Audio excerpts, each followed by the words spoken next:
반갑습니다. 오늘 말씀은 선을 넘지 마세요라는 제목으로 말씀을 드립니다.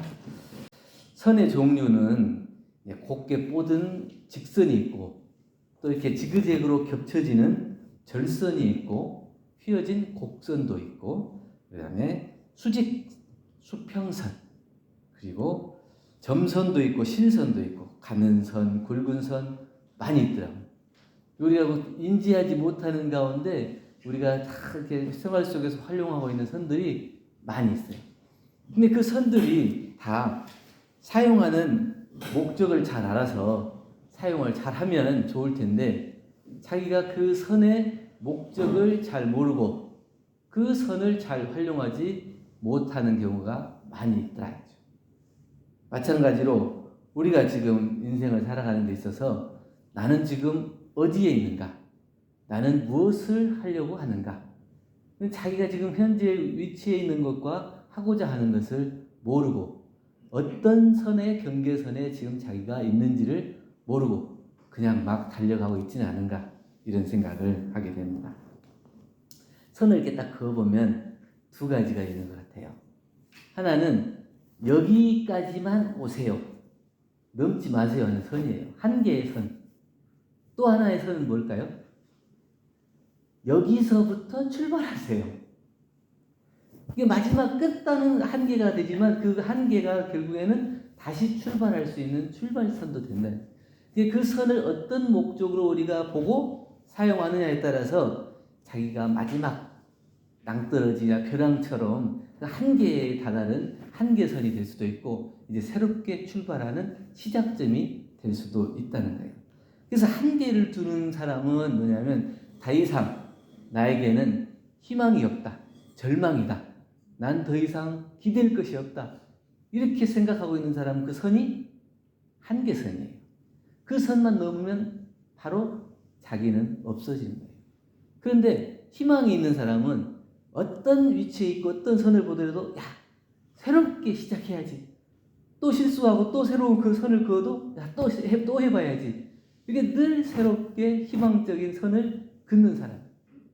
그래서 그 선이 나에게 압박이 되고 나를 힘들게 하는 게 아니고 새로운 도전과 희망을 주는 새로운 선이 돼요. 그래서 그 선을 우리가 어떤 선으로 바라볼 것이냐. 여러분은 지금 그 선 어떤 선 앞에 서 있습니까? 마지막 한계선에 서 있어요? 아니면 시작선에 서 있어요? 가운데 걸쳐 있어요? 한 발씩? 그러니까 한번 생각해 보지. 우리가 생각을 안 하고 막 살아가는데 과연 나는 지금 내가 어디에 위치해 있는 건가? 내가 지금 하고자 하는 목적이 어느 정도에 와 있는 건가? 내가 얼마만큼 성취하고 있는 건가? 또 자기가 하고 있는 일을 어느 정도 만족하고 있는 건가? 또 그래서 이게 잘 안 되면 다시 조정해서 그 선의 출발선에 다시 설 수 있는 그 선을 다시 그을 수 있는 힘과 용기를 가질 수 있는 건가? 자기를 늘 이제 돌아보면서 안 되는 부분을 새롭게 고쳐나가는 그 선을 그어야 돼요. 근데 이제 여기서 이제 선을 넘지 말자고 그랬잖아요. 근데 희망의 선은 자꾸 그어야 되는데 어떤 선을 넘지 말아야 될까요? 첫째는 분별의 선을 넘지 말아야 돼요. 이 분별의 선이라고 하는 것은 선입견을 얘기해요. 자기 스스로가 저 사람은 어떤 사람이라고 미리 생각하고 단정해서 그 사람은 이런 사람이야. 또 내가 저 사람에 대해서 이렇게 들었어. 그렇게 알고 그 사람을 미리 원래 어떠한 것도 없는 상태에서 바라보는 게 아니고 미리 선을 그어서 이미 그 선을 넘어서 그 사람을 분별하는 마음으로 보고 있는 거예요. 저 사람은 저렇게 얘기한다더라. 저렇게 행동한다더라. 또 저렇게 하더라. 이걸 미리 들어서 알고 있을 때는 그 선입견으로 그 사람을 보게 되면 온전히 안 보이더라고요. 그래서 그 사람이 가지고 있는 그대로를 볼 수가 없어요. 이미 내 마음속에 그 사람은 이런 사람이라고 단정이 되어 있고 그게 선이 이미 그어져서 그 선을 벌써 넘어가 있기 때문에. 그래서 우리는 모든 사람을 대할 때 그 선입견이라는 선을 넘지 않아요. 다른 사람에게 어떤 얘기를 들었다 하더라도 그 사람이 그 상황에서는 그렇게 행동했을지 모르지만 원래 그 사람은 그런 사람이 아닌 거예요. 경계에 따라 상황 따라서 나타난 것을 그 사람의 전부인 것처럼 우리가 선입견을 가지고 생각해서 그 선을 넘어서 그 사람에 대해서 판단하고 내가 그것을 생각한다면 그 사람을 온전히 이해하지를 못해요. 어떤 사람이 다른 직장에서 다른 뭐 이렇게 사람과 얽혀서 안 좋은 얘기를 하더라고요. 저한테도 그 사람 조심하라고 얘기해요. 그래서 그래? 그 사람이 그런 사람이야? 그러니까 마음에 두지 않고 이렇게.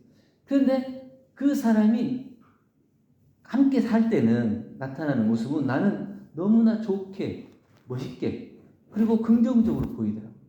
근데 똑같이 그 사람이 하는 행동을 그 사람과 안 좋은 관계로 만나는 사람은 저 사람은 그걸 통해서 너에게 해를 가할 거야. 이렇게 얘기하는 거예요. 어떤 선입견을 가지고 그 사람을 보느냐에 따라서 너무 좋게 보일 수도 있고 또 안 좋게 보일 수도 있고. 근데 그 선입견의 선을 분별하는 선을 넘지 말아야 된다. 중국에 이제 마조 스님이라고 유명한 분이 있어요. 이분이 이제 전국적으로 소문이 많이 나가지고 이제 하루는 고향을 방문하게 됐어요. 그러니까 이제 고향 사람들이 우리 고향에서 난 유명한 스님이라고 성대하게 잔치를 열어가지고 음식도 장만하고 막 해요. 막 사람들이 막 옥자옥자 하니까 어떤 또 할머니도 도대체 어떤 사람이 오는데 이렇게 막 잔치를 성대하게 열고 사람들이 많이 모였나 이렇게 하고 구경을 갔어요. 그래서 딱 보고 나서는 저 옆집 쓰레기 청소하는 마씨 아들이네. 그 눈으로 보는 거예요. 어렸을 때 볼 때에 그 옆집에 쓰레기 청소하는 마씨 아들이 그 이제 스님이 돼가지고 되게 유명한 사람이 됐는데 그 사람이 하는 말과 말씀과 그런 것들은 자기 귀에 이미 안 들어오고 내가 알고 있는 그 어렸을 때 마씨 청소하는 마씨의 아들이다. 그것만 보이는 거예요. 그러니까 뭐 별것도 아닌 사람을 이렇게 시끄럽게 하고 잔치하고 그러냐. 그게 우리들 마음속에 이미 그런 것들이 있다. 그래서 내가 어떤 사람을 바라볼 때에 그런 마음으로 바라보면 어떤 사람도 공경하고 존경하지 못하고 이미 내 마음속에 저 사람은 이런 사람이라고 판단해서 그 사람을 평가하고 그 마음속에 어떤 그것도 받아들일 수 없는 그런 마음이 선입견이다. 그래서 이 선입견이라고 하는 것은 또 하나 분별 없는 자리를 알기 어려워요. 그러니까 이미 먼저 선별해서 선입견을 가지고 그 사람을 분별해 가지고 있으면 원만구족하고 지공무사한 각자의 마음자리 이것을 발견해서 그 사람은 언제든지 원만구족하고 지공무사한 사람이 돼야 되는데 늘 그 마음속에서 그것을 선입견으로 판단해 있기 때문에 저 사람은 안 될 사람, 나쁜 사람 이런 걸로 구별돼요. 그러니까 우리가 본래 갖추고 있는 마음자리, 본래의 마음자리, 본래 성품자리에 비추어서 그 사람을 바라보면 그 사람은 그때 그렇지만 원래의 마음은 그렇지가 않은 거다. 다시 원래 마음을 회복하면 그것이 돌아올 수도 있다고 하는 그 진리의 작용을 우리가 부정한 상태에서 그 사람을 바라보는 거예요. 그러면 그 진리를 떠난 상태에서 그 사람을 바라보게 되면 그 사람은 어떠한 진리의 작용도 나타나지 못하는 우리가 처처불상 사사불공이라고 얘기하는데 그 사람은 부처가 아니에요. 그냥 중생이고 나쁜 짓만 하는 사람. 그런데 우리는 그 분별이 없는 각자의 본래 마음자리에서 그 사람을 바라봐야 선입견을 떠나서 그 사람을 바라볼 수가 있게 된다는 겁니다. 그렇기 때문에 우리는 스스로 정해놓은 청정한 것이다, 더럽다 이런 것이나 성인이다, 중생이다 이런 생각마저도 다 내려놓고 본래 원망구족하고 지공무사한 그 자리에서 선을 넘지 말고 선입견의 분별의 선을 넘지 말고 바라볼 수 있어야 된다. 두 번째는 한계의 선이에요. 한계의 선. 제가 그래서 이제 유무념으로 이걸 이제 공부를 하고 있습니다. 어떤 일을 겪으면 꼭 그때 벌어진 그 일만 놓고 얘기를 해야 되는데 꼭 과거를 소급해서 와요. 너 저번에도 이렇게 하더니 했다. 또 그 전에도 그러더니 그런다. 내가 하지 말라고 몇 번을 얘기했어. 이게 지금 벌어져 있는 일을 그때 그것만 너 이거 이렇게 하면 안 되는데 한번 다시 생각해봐. 그리고 딱 끝나면 돼요. 근데 거기에서 너는 항상 이런 사람이라고 하는 것을 어디서 끄집어요? 선을 넘어가서 과거에서 끄집어. 그리고 또 선을 넘는데 어디로 넘어요? 미래로 넘어. 그래서 너같이 이런 사람이 어떻게 앞으로 성공하겠냐, 잘 되겠냐. 지금 이거 잠깐 실수했는데 그걸 가지고 앞으로 미래에 어떻게 될 것까지 다 예단해가지고 그 사람을 선을 넘어가는 거예요. 그럼 내가 실수 하나 했는데 과거에도 잘못한 사람이 되고 미래에도 변변치 못한 사람이 되는 거예요. 그냥 하나의 실수, 지금 이 순간에 있어지는 간단한 실수예요. 근데 그것만 바라보고 그걸 얘기해야 되는데 우리는 자꾸 그것보다 더 먼저, 더 미래, 이것까지는 그 사람의 앞날, 과거나 앞날까지 생각해서 그 사람을 걱정한다면 정말 고마운 일이지만 그 사람을 걱정해서 그런 걸 끌어오는 게 아니고 정말 그 사람을 어떤 방법으로든지 어떤 조건을 대해서든지 이게 잘못됐다고 하는 것을 그 잘못을 부각시키기 위해서 과거나 미래를 자꾸 끌어와서 선을 넘는다 이게. 그러니까 우리가 직장 생활할 때도 마찬가지예요. 옆 사람이 잘못했으면 그거 이렇게 하면 안 돼요. 잘 해봐. 이렇게 하고 끝나면 돼요. 근데 꼭 너 저번에도 그러더라. 꼭 과거를 끄집어 와서 얘기를 해요. 그러면 그 말도 길어져요. 자녀들 교육할 때도 마찬가지거든요. 애들 잘못했으면 너 이렇게 하면 안 돼. 이거는 이렇게 엄마가 이렇게 하라고 했으니까 이렇게 하면 좋겠어. 이렇게 하고 끝나면 되는데 또 한다 이러면 잔소리가 자꾸 되는 거예요. 자꾸 과거를 끄집어 와가지고. 그러면 그 사람은 귀에 늘 오는 것이기 때문에 깊이 마음을 써서 듣질 않아요. 그냥 잔소리밖에 되지 않아요. 그래서 진짜 그 사람을 위한다면 그것만 딱 놓고 그 마음을 바라보고 거기에서 멈출 수 있어요. 근데 지금 내가 바라볼 때는 그게 좀 부족하고 모자라 보이지만 그 사람이 1년 지나고 2년 지났을 때 그걸 바라보니까 엄청 달라져 있어요. 내가 생각했던 것과 그 배 이상으로 성장해 있는 걸 보고 우리는 늘 변화된다. 그 변화될 수 있는 건데 나는 그 한계를 딱 정해놓고 너는 여기까지 이런 사람밖에 안 돼. 이 정도밖에 안 돼. 한계를 정해. 그 한계를 정해놓고 넘지 말아야 될 선은 왔다 갔다 넘는 거예요. 자기 마음속에는 그 사람을 받아들이지 못하고 한계를 정해놓고.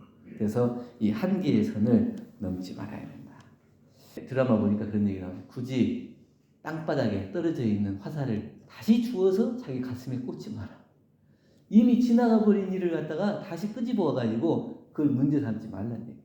그래서 우리가 이제 법의사정에 3년마다 교단에서 하잖아요. 그래서 대단정사님께서는 3년 전 일은 그냥 묻지도 말고 또 생각지도 말고. 그럼 이 3년 전의 사람이 지금 사람하고는 달라질 수 있어요. 그 3년이라고 하는 기간에 우리가 큰 마음을 먹고 정진을 하면 180도, 360도 달라질 수 있는 게 우리가 마음을 가지고 있기 때문에 충분히 그런 발전이 될 수도 있는데 그것을 그냥 딱 한계를 정해놓고 더 이상 너는 발전이 없어 이렇게 생각하면 안 된다. 세 번째는 멈춤의 선이에요. 멈출 수가 있어야 되거든요. 근데 어디서 멈춰야 되냐? 그 선을 잘 그어야 돼요. 아무 데서나 멈춰도 안 되잖아요. 정말 자기가 멈춰야 될 때에 멈춰야 되는데 이 브레이크도 자주 밟으면 뒷차가 빵빵 거려요. 이게 서야 될 때 서야 되는데 그 서야 될 때 못 서고 또 서야 될 때 안 서고 가버려도 안 돼요. 그러니까 정말 자기가 서야 되려고 멈춰야 될 때를 현명하게 알아서 그 선을 딱 지킬 수가 있어요. 그래서 내가 서야 될 때는 서고 서지 말아야 될 때는 안 서고 그 선이 분명해야 되는데 그걸 잘못하면 이게 멈춤이 잘 안 돼서 자기가 계속해서 나쁜 습관과 행동을 해왔던 것을 멈추지를 못해요. 그러면 자기가 지어온 과거의 모든 정업들이 여기에서 소멸되는 것이 아니고 다시 그 정업이 또 하나의 업이 돼가지고 또 굴러서 가게 돼요. 언제까지 굴러갈지 알 수 없어요. 그렇기 때문에 내가 내 말과 행동을 분명하게 보고 어디에서 잘못됐는가, 어디에서 멈춰야 될 건가, 내가 어디에서 고쳐야 될 건가 하는 그 분명한 선을 알 수 있어야 그 멈춤의 선을 넘어가지 않아요. 그러지 않으면 자기도 모르는 가운데 계속 배우고 익히고 길들여왔던 그 습관 그대로 늘 똑같이 행동을 하면서 다른 사람의 마음을 아프게 하고 다른 사람을 힘들게 하면서 그 업이 계속 유전되는 거예요. 그렇기 때문에 우리는 이 멈춤의 선, 정업을 소멸할 수 있는 멈춤의 선을 잘 지켜야 한다. 대종경 수행품 26장에 보면 대종사님께서 복례정사에서 등불을 가리키시면서 저 등불이 밖으로는 훤하게 막 비추는데 그 등불 아래는 어둡다. 왜 그런 것 같냐. 여러 사람이 얘기하는 정산정사님께서 그 등불은 멀리를 비추는데 바로 아래에 이게 등대가 있기 때문에 그 밑으로는 그늘이 져서 어둡습니다. 이것은 마치 다른 사람 일은 밝은데 자기의 일은 어두운 것과 같습니다. 그 말씀. 그러니까 그 다른 사람을 밝게 비추는 것처럼 내 마음 속에도 아상, 또 나 혼자 이 욕심과 이기적인 생각들을 걷어내고 내 스스로를 밝게 비출 수 있어야 이게 정업을 면할 수 있는, 이게 멈춤의 선을 넘어가지 않게 되는, 그 선을 잘 지킬 수가 있게 된다는 겁니다. 그래서 우리가 업을 멈추지 못하는 것은 익숙해진 습관을 바꾸기 두렵기 때문이에요. 자기가 이제 변화되는 것이 두렵다고 하는 건 뭐냐면 내가 익숙해진 것이 두려워. 죽음이라는 것도 그렇다고 하더라고요. 죽음이 왜 두렵냐? 그러면 익숙하게 늘 만났던 사람, 익숙했던 사람들과 이별을 하기 때문에 그것을 어떻게 내가 받아들여야 될지 모른대. 그렇기 때문에 그게 두렵다고 하거든요. 우리가 늘 겪었던, 익혔던 그 습관을 고치지 못하기 때문에 그 변화를 두려워한다고 그러는데, 이 변화라는 것은 새로움을 만들어내고 변하지 못하면 변하게 돼요. 이 바뀌지 못하면 변한다는 건 뭐냐면 썩는다는 거예요. 자기 스스로를 변화시킬 수 있어야 썩지 않고 새로운 것을 만들어낼 수 있는 거예요. 묵혀두지 말고 자기의 발 아래부터 잘 살피고 내가 무엇을 챙기고 살펴야 될 것인가, 어디에서 멈춰야 될 것인가, 그 멈춤의 선을 분명하게 알아서 지킬 수 있게 된다면 우리가 선을 넘지 않는 공부를 할 수 있을 것 같습니다. 그래서 보이는 선은 넘었는지 안 넘었는지 알 수 있지만 보이지 않는 마음의 선, 욕심의 선, 자기 이기적인 선, 그리고 다른 사람을 분별하는 선, 그리고 한계의 선과 멈춤의 선은 잘 보이지 않기 때문에 그것들을 잘 생각해서 선을 넘지 않는 공부로 우리가 늘 마음을 챙기는 생활로 행복한 생활이 됐으면 좋겠다는 마음으로 선을 넘지 마세요 라는 제목으로 말씀을 드렸습니다. 감사합니다.